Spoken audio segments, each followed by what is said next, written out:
A scuffed up, disgusting blade. One could consider it a natural patina. Worn out, grubby, discoloured handles, and a slight touch of rust from lack of due care and attention. It's seen some shit over the past 2 years. Started off life as a stock BK-7, but eventually experienced some horrific failures. But got it fixed up real nice. It received a complete makeover. It was a spectacular arrangement of metal at one point, but now it's back to being disgusting. So it's got some history, but let's just crack right on with the demonstration. This will be swift because I'm not trying to sell it to you. I don't care whether you buy it or not. The knife weighs 12.9 ounces, which is just a bit shy of a pound. Call it a pound if you consider the weight of the sheath too. So even a limp flick of the wrist equates to a lot of force. It's no axe, but it can mimic the roll of an axe and produce desirable and gratifying results.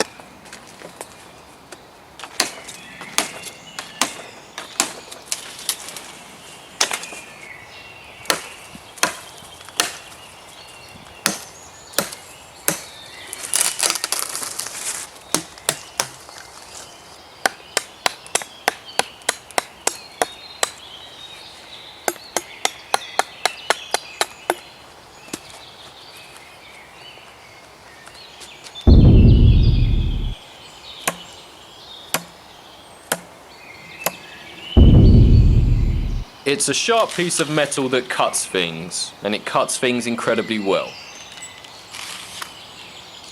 Easy life, all day, every day. Do you want to shave your arm hair? Do a bit of manscaping out in the field? Well, you can do that. No judgment. Requires no explanation. You can work your way through any arrangement of wood if you do need to gather dry heartwood for wet weather fire making.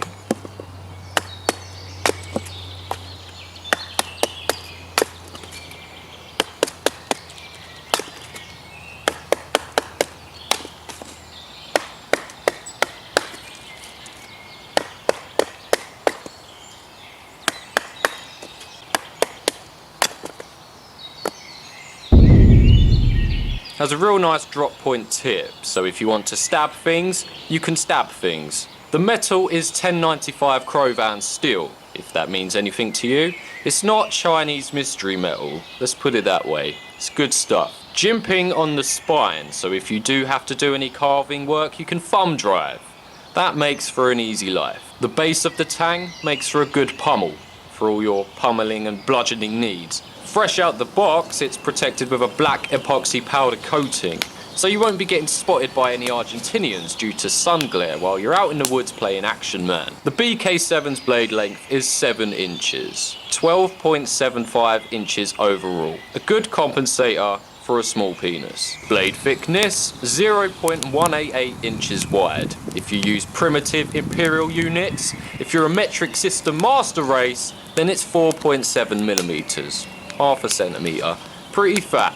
It is a full tang fixed blade, which is what we all tend to seek when we're looking for an outdoors knife. It ticks all the boxes. The grind of the blade is a flat sabre grind, or what's more commonly known as a Scandi/Scandinavian grind. It's a good all-rounder, strong and easy to sharpen. The sheath is a piece of garbage. It's drastically longer than it has to be, in my opinion, and it's a bit of an eyesore in terms of its aesthetics. But the biggest fault of the sheath is that the only thing keeping the knife in place is a little buckle. Take that out of the equation and the sheath does not retain the blade. One may argue that this is because my custom BK-7 is a bit thinner and shorter than the standard fresh out the box BK-7, but that issue was present with the original unadulterated knife. But on the plus side, there's a little pouch on the front of the sheath that allows you to house a few token pieces of gear. I personally carry a small field sharpener and usually a ferrocerium rod, and you can attach the sheath to webbings of various descriptions and belt securely with a velcro and a popper. Fresh out the box, the BK-7 is covered in a black epoxy coating, so as a consequence you won't be shaving off any sparks from a ferrocerium rod. But the coating is removable. You just drown it in paint stripper and you're left with a very sharp 90-degree spine, which makes for an amazing striker.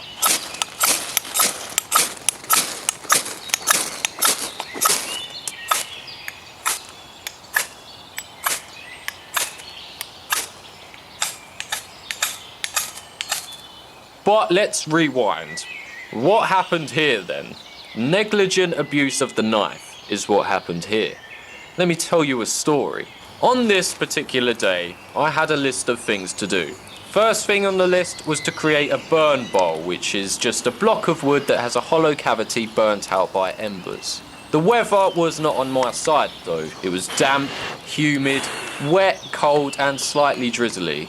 Not ideal weather for this task. As such, I was a little bit vexed. I knew this task was going to take longer than it normally would. So I grew impatient. So I decided to speed the wood removal process up by forcibly prying pieces of burnt wood out. I would let the embers sit on the wood for a couple of minutes, then pry the charred wood out. I was doing this vigorous stabbing and prying for about 11 minutes straight, so you can probably foresee what's going to happen. In hindsight, it is disgustingly obvious that this is improper treatment of a knife, so it comes as no surprise that the tip eventually snapped. And I lost a nut and bolt from the handle, which isn't too catastrophic, but this is the point where you could get angry, blame the knife, make a furious bad mouth review about it, bashing it for being a piece of shit, but no. I accept full responsibility for it snapping. I don't blame the metal, I don't blame the manufacturing process. All metals will break if they are stressed enough. Admittedly, I was a bit retarded and went above and beyond the intended use for the knife. It's entirely my fault. But the fact that it snapped in the way that it did, at the tip, at its thinnest point, that's fantastic, because this would still function perfectly as a knife. You just can't stab things, which is not really a task most of us tend to indulge in anyway. So I got it fixed, because I genuinely enjoyed using the knife, and my experience with the knife was satisfying up until that point. Bit of a pun. Anyway, sent it off to Doberman Knives, one of the finest knife makers in all of Great Britain, and he fixed it up, no problem. In conclusion, it's a fantastic knife. 10 out of 10s across the board for all the important criteria. The coating and the sheath let it down for me personally, but the coating is removable and custom aftermarket Kydex sheaths are widely available for the BK-7. Would I recommend it? Yeah, I would. I would just say, don't naively mistake it for a crowbar and it will serve you really well. Peace!